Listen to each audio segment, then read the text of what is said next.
Right, it's time now for the second MSME Spotlight Showcase for the night. The theme for the Spotlight session is the way ahead for India's high-tech industry. Cracker of two companies that we have today.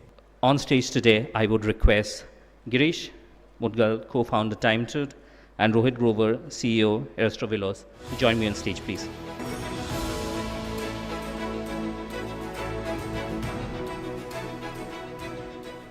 Girish, let me come to you first. R&D investment in India has dropped from 0.8% of GDP in 2008-9 to 0.7% in 2017-18. Not doing too well in R&D. What is it for your company?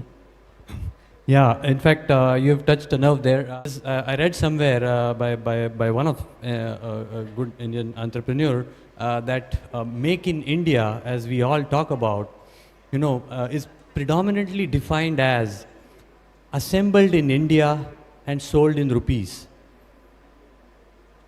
I repeat, assembled in India and sold in rupees. Is that what we really want Make in India to be? And this is where the difference about this question about R&D comes in.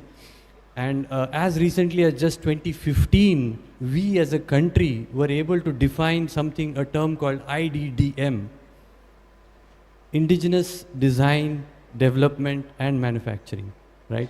So Make in India is a very small subset